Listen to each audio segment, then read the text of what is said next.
beautiful people. It's great having you on the show, and thank you for joining us. Welcome to another exciting and interactive episode. This is Viewpoint, talk show where they talk as EB. On the show, we talk about everything and anything trending, ranging from entertainment to politics, health, education, lifestyle, power of community, you just name it. All you need to do is sit back, relax, and engage in our conversations. My name is Hadiza Galadima, and right here with me in the studio are my amazing co-host, Confidence. Hello, Hadiza. Hi, everyone. Hi, Rachel. Hi, Hadiza. All we do on the show is spark meaningful conversations, inspire change within our community as we engage in honest dialogue. And now, straight to the business of the day, let's get started. In the words of Ralph Waldo Emerson, the purpose of life is not to be happy. It is to be useful, to be honorable, and to have compassion, to have and make some difference that you have lived and lived well. Today, we will be talking about topical issues. Firstly, we will talk about the suspension of loans to Uganda over an anti-gay law. We will also talk about sexual harassment and consent, that is, its prevalence and the effect it has on both sexes. And lastly, we will be talking about home training a child from a young age. All this and more after the break.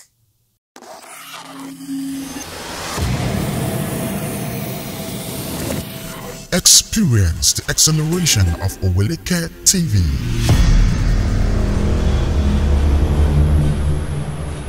Get the latest news from the glitz and glamour of the entertainment industry to the pulse-pounding realm of sports.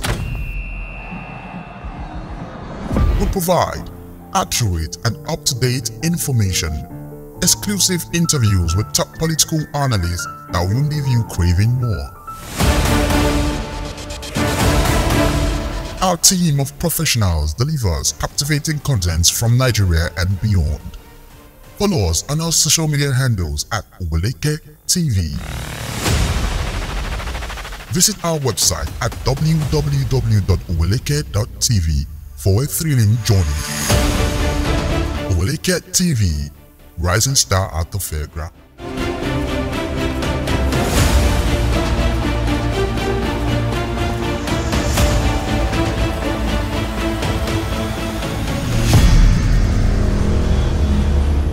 Welcome back. This is Viewpoint, talk show where they talk as EB.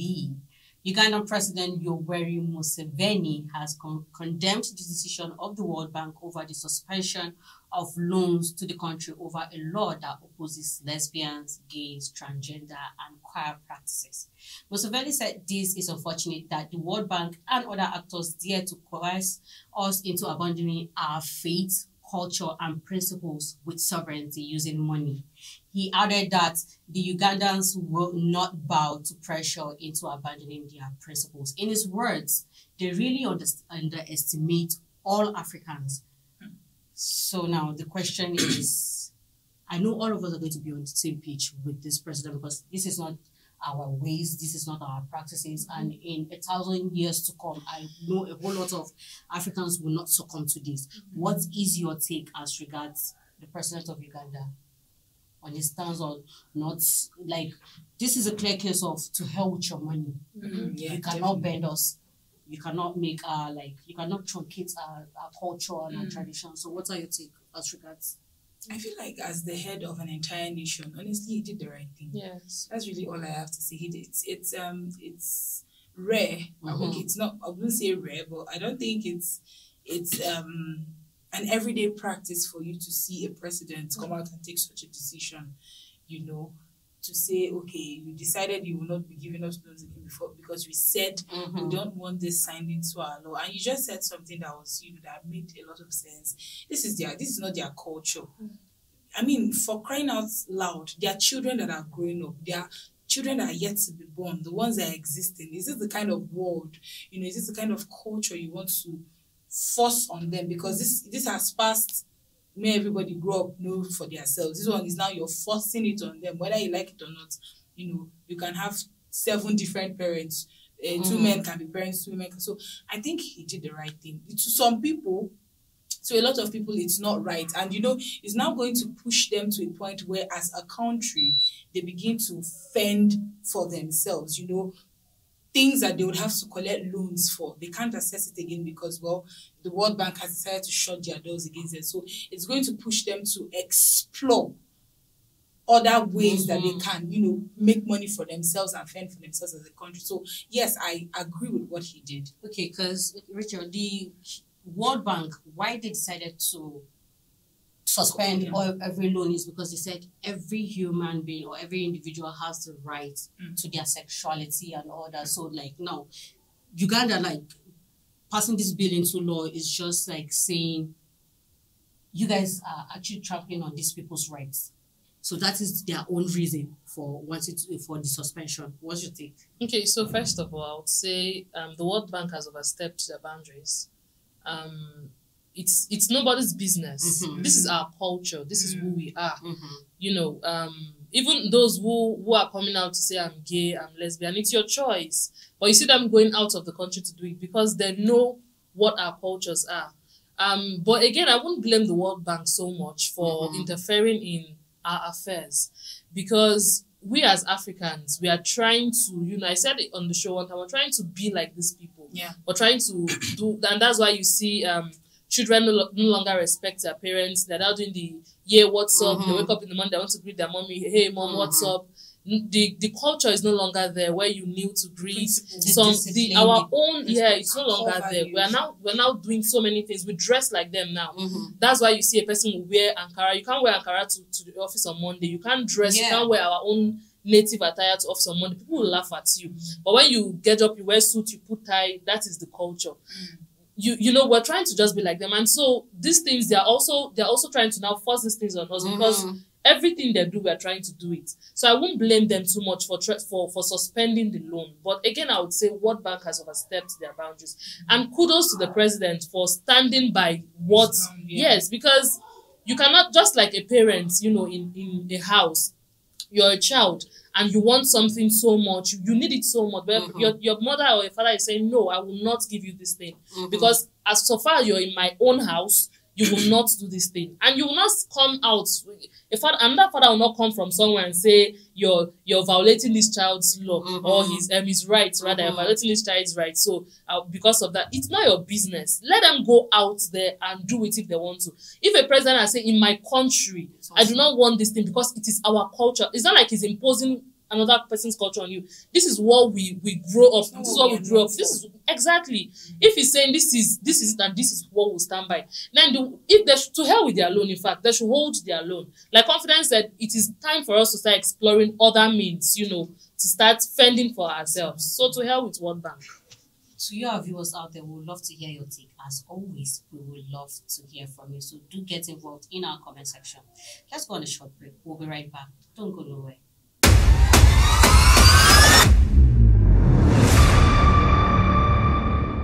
Welcome back and thanks for staying with us. And now over to our next topic. We'll be talking about sexual harassment and how it has been a persistent problem. And we're also going to be talking about consent also, because it is also a subject of debate and confusion. So sexual harassment is in any way any unwanted sexual attention or behavior that makes someone feel uncomfortable, intimidated, or violated. This can occur in a workplace, school, or other public places. The impact of sexual harassment can be severe and long-lasting. Victims may experience anxiety, depression, and PTSD. Sorry to say. So while consent involves the agreement or permission given by a person to engage in sexual activity, lack of consent can lead to rape and other forms of sexual violence, which pops the question, what is the difference between sexual harassment and consensual behavior, and how can individuals ensure they are respecting each other's boundaries, especially in relationship or marriage? Who want to go first? Okay. So, sexual harassment, consent. So, this thing that people come up with, your no is your no, your yes is your yes. When a girl says no, when a boy says no, it means no because it has to do with their body. But again, there's something we need to understand when we say consent. What really is consent? Consent shouldn't be defined as yes or no. I think it should not be defined as yes or no. There are people who will trigger you so much, they trigger you and trigger you. They are saying no with their mouth, but every other thing they are saying yes. We need to understand what consent is really. You see a girl, it's both sides. A girl will go to a guy's house, you lock the door, you lock the windows, he prepares indomie and egg for you. You eat indomie and egg, you're half naked, so if you are sitting together, you are gumming body, everything. You know, there's this body, you don't on blue lights, and I don't on television and they watch romantic movie. You are doing, and then he touches you, and then he touches you again. Stop it now. And then he now wants to force himself. He say no, and you say and you say consent.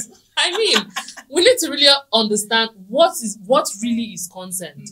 You don't want something. There's this thing in my culture, in my place. If you don't want to eat something, don't take it close to your nose. Because when you take it close to your nose, you start perceiving. You don't want something, don't go close to it.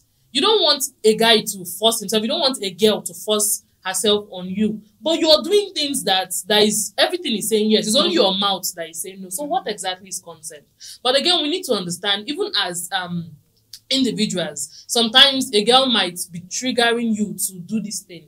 But you need to understand, you yourself, you should have your principles. There are morals. You see, we're talking about culture and this. There's something we grew up with. There's a training that every family grew up with. If not now that the Gen Z thing is coming on board and you hear parents even asking, do you have a girlfriend? Make sure you use condom.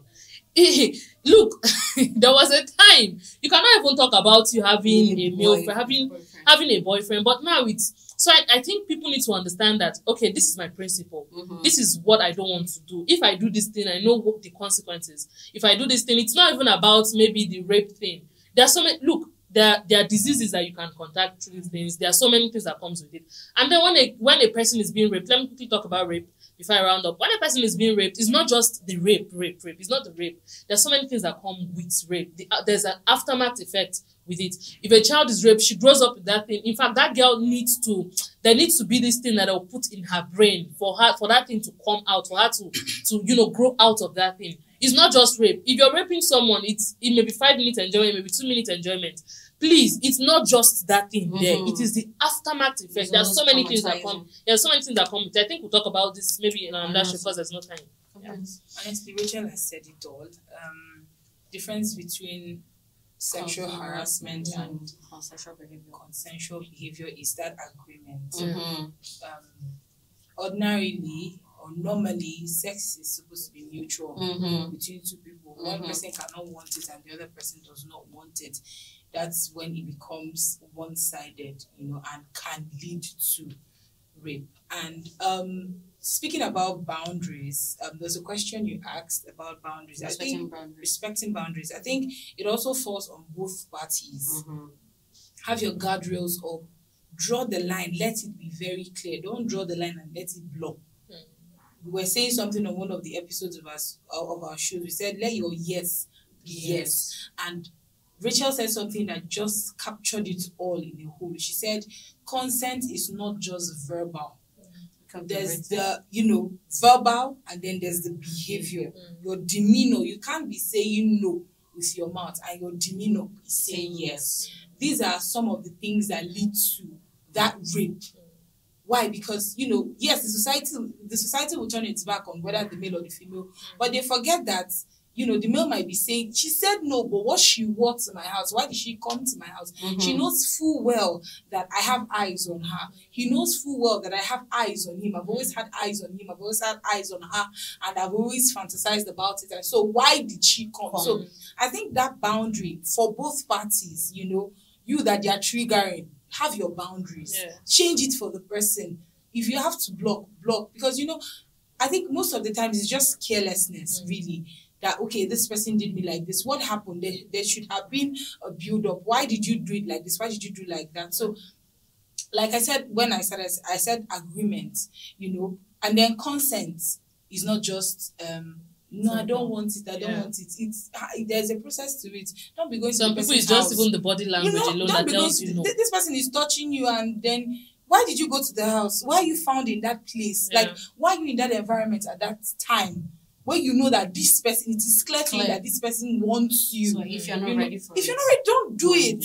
Yeah. Don't just say, I said no now, and then you not tell my skirt. But, okay, well, why did you go to the house? You don't have Indomie and egg in your house. You cannot buy it by yourself. And do you know the funny thing? Most men even thinks that when a girl is behaving like that, they think she's saying yes, even if she's saying no with her mouth. That's what people say. They say, well, yes. Your behavior. But do you know the body is very funny?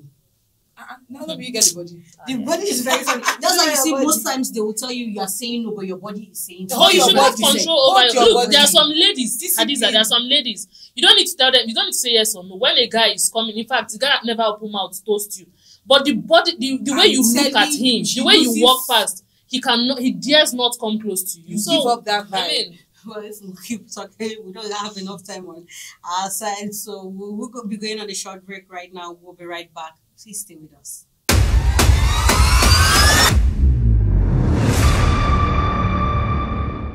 Welcome back, and thanks for staying with us. Now, moving on to our last topic for today, we will be talking about the importance of training a child from an early age. As we all know, early years of a child's life are crucial in shaping their personality and behaviors. This is why it is essential for parents to begin training their children in good habits and value from the beginning. By setting a routine, teaching them basic manners, encouraging good behavior, discipline when necessary, and leading by example, parents can help their children develop into responsible and respectable individuals. A viral video of a Nollywood actress and serial entrepreneur, Mercy Johnson, showed her kids pounding yam with the caption, "If you can eat, you can pound." Most Nigerians hailed her because of the African aspect of us, and some frowned at it. Okay. I don't know. They frowned at it like some see it as child labor. Some people are just Karens. I don't know if you've heard of this slogan, Karens. People that are called Karens are just people that just open their mouth. Wow. Those are people that just don't weigh. I like to put it like this: people that talk in the nonsense. You just want to comment. What's it consign? I don't get it. A mother. I started washing my undies at 5 years old. At 5, because my mother didn't have a house help. My mother, we didn't have the ones that would always bring is either they are following them from the village. So at some point, my mother just stopped it. So she was basically alone training her children. And you say she should not start early. But confidence, I think the reason why some people are frowning to this thing is because some of these celebrities, they just do it for social media. In the real sense, their child may not even be able to even clean something like this. It may just be for social media, but so I think that's why some of them are like, I better go sit down. But even at that, I don't think exactly this is a good. I don't think it's still I don't think it's an avenue for you to say comment on it and say it's child labor. If the child, if you begin to train a child early, I think one of my, I wouldn't say it's my regret, but there are some people that tell that one of their regrets is that they did not learn, there are certain things they did not learn from childhood. Because you know that what you learn as a child and you keep at it, when you grow up, it becomes part of you. For example, let's take cooking. When you're in the kitchen, when your mom is when you're right there, when she's cooking, you're always there. Trust me, even if you don't like kitchen, you will grow up and you will not have any choice but to cook. It becomes normal. So I don't see what Mercy Johnson, whether it was for clout or whether it's real, the message has been passed. Teach them young. Some of the things that are happening to some, young people, men and women, because most times people feel like, all these basic things, cooking, cleaning is for one gender. I don't know. I don't know if we talked about it on one of our episodes in the show. It's not for a gender. It's for you. You're cleaning your house for yourself, for your house to be clean. So if you start grooming your child early, it's even for the benefit of the child more than it is for you. Yes, it will become part of the child, and maybe when you're not always around, the child can do it without supervision. But it's for that child. Because that child will not stay with the parents forever. There comes a point in life where you grow. I mean, this thing relates to me so much because there was a time when I used to be really lazy. It's funny, but there was a time in my life when my mom would complain and complain and complain. But right now, I'm not trying to be proud of, but I don't cook. But I'm happy because those beatings, those come and you must do it, you must wash plates. Now I don't have, I live alone and I don't have a choice. Nobody will do it for me. I don't even want anybody to do it for me. So I'm doing it and I'm deriving joy in it. So I don't think there's a problem really. I'm sorry. Training a child is something that is underrated. Yeah. I think is underrated. And the reason I see it as being underrated is because we are Africans. If it was the whites doing some of this hard work, seeing children do some of this hard work, maybe by now they'll be giving Grammy Awards for training children in their place. You know, it's important because now what we see butter children, even those living in the trenches, they are behaving like butters now. A child cannot even to open mouth and greet. It's just somehow now that things are just changing so fast. A child will pass by you and cannot greet you. You cannot talk to a child. The child will insult you back. You cannot. In fact, the whole thing is just changing. This is. I used to say this when I was growing in our family. Telling someone you dey mad, you dey craze is like you're cursing someone like a big thing. So whenever someone mistakenly says you dey mad, that person will cover the mouth like this and is waiting for the next punishment. But now you hear big words that like it's a normal thing. And do you understand? New words keep coming out every day and people are just saying it. It's really important for parents to train their children because when they grow up, it will still fall back to that parent. It will still fall back to you whether you like it or not. You bring house help, your child will only go to school and come back and eat food and just go and play. And the funny thing is all these motivational speakers will come out and say you're allowing a child sweep, you're allowing a child clean, his child labor, his domestic whatever is this. I mean, and you that is talking when you were growing, this was how you were trained. You that is talking in your house, you can wash plates, you can cook. But now you're coming out to say, if a child do this, is child labor. Child labor how? How? A child that will grow up. Look, a time will come with the way this our generation is going. A time will come there will not be house help, because now we're having the AIs and everything. When people will no longer come and start working for you. A time will come when if you cannot do it yourself, you have to pay one robot to come and do it for you. And now you're saying it's child labor to train a child. So for a child to clean where he's sleeping is child labor. You're only training that child to be a dirty person. You're only training that child to be a monster. In fact, and that's why you see them, they get married, they grow up, they get married, and you come to their house, you go to some people's house, the odor that comes out ooze from everywhere. But when you see them dressed, they're outside, you'll be, see how clean and fine she is. But when you cannot go to their house and drink water, when they give you water, sorry for yourself, typhoid. That's why some people return their wives back to their parents. Exactly. Back to your parents. Not just the wives, that's why I like even the husbands. The men are even. I don't know who told them that being cleaning your house is for particular gender. I don't understand. They wear one boxer for 7 days. And then you expect somebody's daughter to come and sit down and be answering Oriaku, my wife. You think the wife is happy with you? Well, it is so crucial. It's very, very essential to train a child the way it should grow, because it is definitely a survival skill. Well, that's it on today's edition of the show. You already know. Talk show where they talk as EB. We really do appreciate you. Let's do this again. Same time, same place. We would love to hear from you. So be part of our conversations by following all our social media handles displayed on your screen for more exciting and captivating episode of the show. And don't forget to turn on your little notification bell on our YouTube channel at Oweleke TV. Our website is oweleke.tv. Till we come your way again.